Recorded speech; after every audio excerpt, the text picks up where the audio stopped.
Somewhere along the way, rest became something you had to earn. You don't relax until everything is done. You don't sit down until you've proven you deserve to. And even when you finally do stop, some part of you is quietly calculating how much you're falling behind by not moving.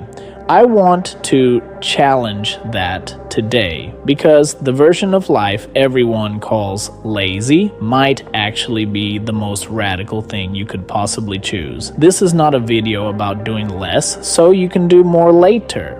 This is a video about a completely different way of measuring a good life. Stay. This one might change how you see your entire week.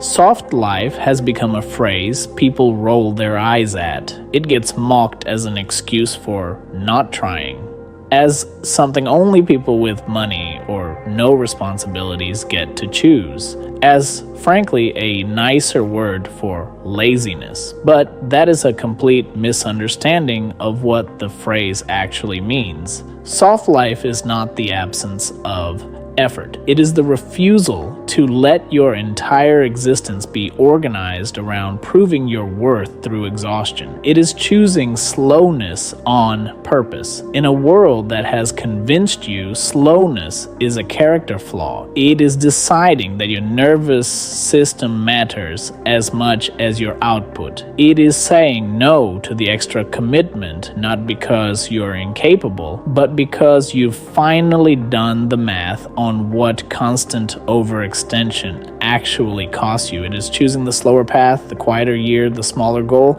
not from fear, but from a genuine reordering of what you think a good life is supposed to feel like. Soft life is not opting out of ambition. It is opting out of the belief that suffering is the entry fee for a life worth living. We were not born believing rest had to be earned. That belief was installed. Somewhere in childhood, most of us learned that our worth was conditional on our output.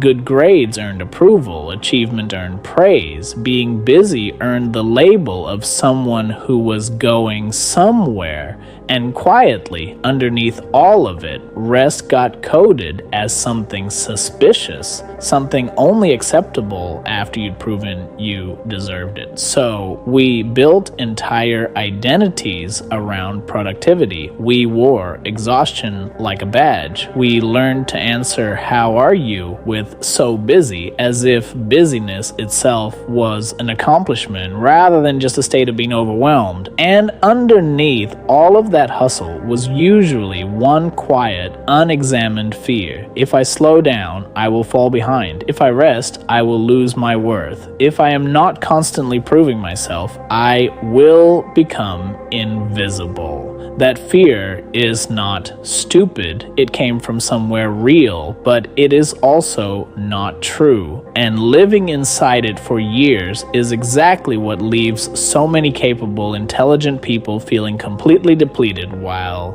still somehow believing they haven't done enough. You were taught that rest is what's left over. It was never supposed to be that small. I want to tell you about someone. She had built a life that looked, from the outside, like success.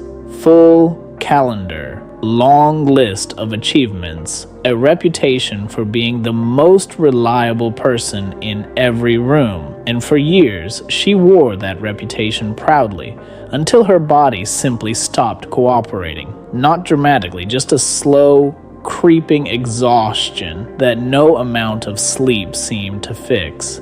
A flatness that crept into things she used to enjoy, a sense that she was running a race with no finish line and had genuinely forgotten why she started running in the first place. The week she finally stopped, really stopped, not a vacation with her laptop still open, but actually stopped, she expected to feel anxious, guilty, behind. Instead, somewhere around day 3, she felt something she hadn't felt in years. Stillness that didn't feel like falling apart, Quiet that didn't feel like punishment. She started asking herself a question she had never had the space to ask before. What would my life actually look like if I stopped treating rest as something to recover from busyness and started treating it as something I was just allowed to have? She didn't quit her ambitions. She just stopped paying for them with her nervous system. And the strange thing was, slowing down didn't make her disappear. It made her sharper, calmer, and far harder to rattle than the exhausted version of her ever was. Here is why choosing a soft life is one of the most radical things a person can do in the world we currently live in. We live inside an economy that profits from your exhaustion. The more burnt out you are, the more you consume to cope. The more anxious you are about falling behind, the more you buy, scroll, and chase to feel like you're catching up. A person who is well rested, genuinely satisfied, and not driven by constant fear of inadequacy is much harder to sell to, much harder to manipulate, much harder to keep desperate.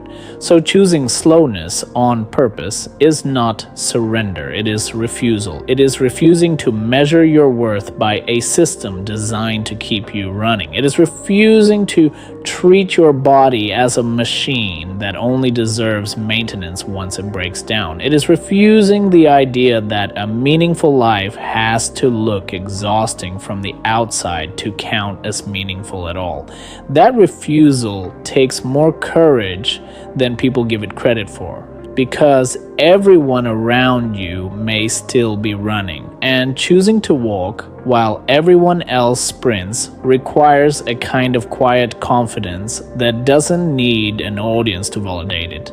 Soft life is not the easy way out. It is the harder, braver choice to stop performing exhaustion as proof of worth.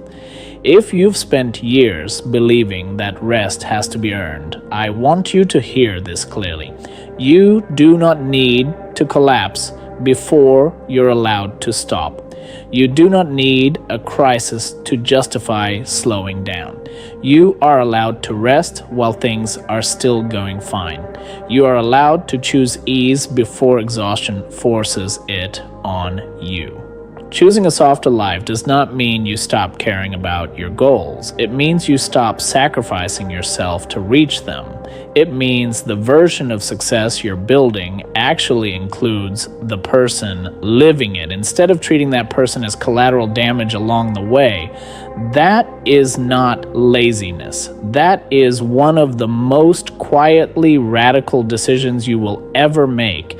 If this gave you permission you didn't know you were waiting for, share it with someone who is still running on empty and calling it discipline. And if you're new here, my name is Zoni. Subscribe. This channel is for the things nobody ever gave you permission to feel. Rest is not the reward for a life well lived. It is part of living it well.